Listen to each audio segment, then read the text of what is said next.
السلام عليكم. الصراحة أنا ماني عارف إيش أقول ولا إيش سبب القطعة.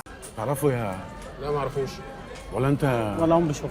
للاسف محدش يعرفك.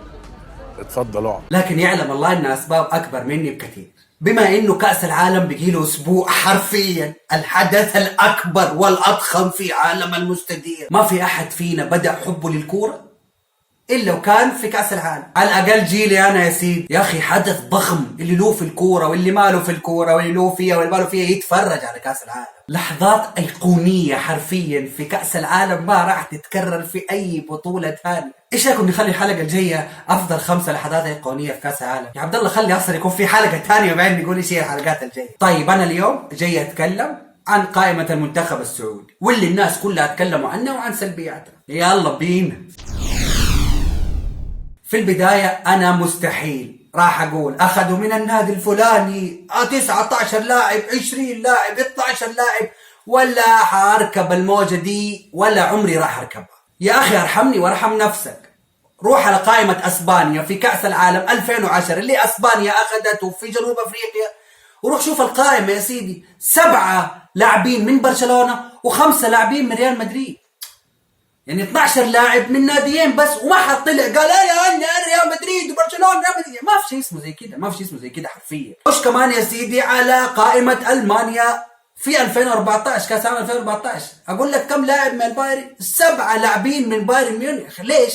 يا اخي نادي كويس وعنده لعيبه كويسين، عادي. فعادي لو اللعيبه كثير جو من النادي ما يتسنى بيج ديل. فانا الصراحه مستحيل اركب هذه الموجه ما راح اطول فيها كثير. طيب يا سيدي، صحينا يوم من الايام على اعلان لقائمه المنتخب السعودي، وهيرفي رينار جيمك يا سيدي ولياقتك ما تنسوا تلعب. شايفك لياقتك افضل من بعض اللاعبين صراحه. على العموم نخش في الموضوع يا سيدي. الناس انفجرت، كيف ياخذ عبد الاله المالكي، كيف ياخذ فهد المولد، كيف ياخذ البريك، وكيف ياخذ كنو، وايش القائمه هذه، وايش سويت كرينا. فاهم اللي هو انا لما شفت تعليقات، انا طبعا شفت تعليقات الناس قبل ما شفت القائمه، انا قلت يا ابويا ده اخذ مين؟ ده اخذ عبد الله يشقر يلعب معاهم ولا ايه؟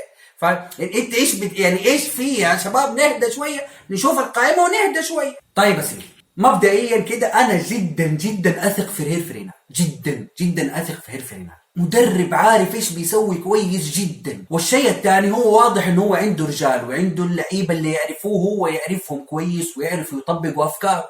هذا الشيء لاحظته انا في اختياراته، يبغى نفس الحرس حقه، يبغى كده رجاله ولعيبته هم اللي عارفينه. والشيء الثالث اللي انا لاحظته انه هو بيركز على عنصر الخبره، وحاول يختار اكبر قدر ممكن من اللاعبين اللي شاركوا في روسيا في كاس العالم 2018. عندك العويس، الدوسري، الشهراني، سالم، البريك، عطيف، هدان، هذول كلهم لعيبه شاركوا في كاس العالم في روسيا والان بيشاركوا في كاس العالم للمره الثانيه على التوالي. هذا شيء جدا يفرق، انهم عندهم احتكاك بكاس العالم، عندهم احتكاك مع المنتخبات الثانيه. فاهمني؟ حلوين. صحينا بعدها بيومين لقينا الاتحاد السعودي ايش بيقول تكلمنا مع منشطات ومركز المنشطات العالمي ومدري مركز المنشطات السعودي ومدري مع مين، ولقينا احنا لازم نستبعد فهد المولد ونجيب نواف العابد. نعم، ايش ده اللي هو ايه يعني؟ ماني فاهم. اسالكم بالله، هذه حركه احترافيه؟ لو اللاعب من البدايه ما ينفع يروح المنتخب، يا اخي سوي اتصالاتك وسوي واتساباتك وسوي ايميلاتك ولا تستدعيه من البدايه.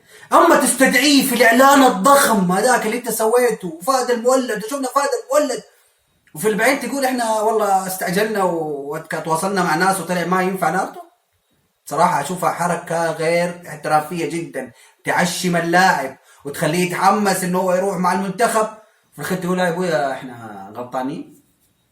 ما ادري الصراحه، حركه غير مبرره تماما. على العموم يا سيدي، هذه قائمة المنتخب في كأس العالم، وزي ما أنا قلت أنا أثق جدا في هيرفي رينار، وعندي إحساس إننا ما راح نكون ملطشة المجموعة يا سيدي. ولا بقول لكم راح نفوز على الأرجنتين وحناخذ بولندا وحنفوز لا، مرة ما بقول ده شيء، بس على الأقل ما حنكون حصالة المجموعة. وكل اللي أنا أتمناه إن إحنا نقدم مستوى مشرف نوعا ما نقدر نبني عليه للمستقبل. يا أخي تخيل معايا، هذه 6 مشاركة لنا في كأس العالم، والى الان احنا بنقول الحمد لله ان احنا وصلنا. اوكي، هذه مرحله معينه، بس بعد كده لين متى هنقعد نقول اهم شيء وصلنا؟ متى هنقعد نبني لقدام؟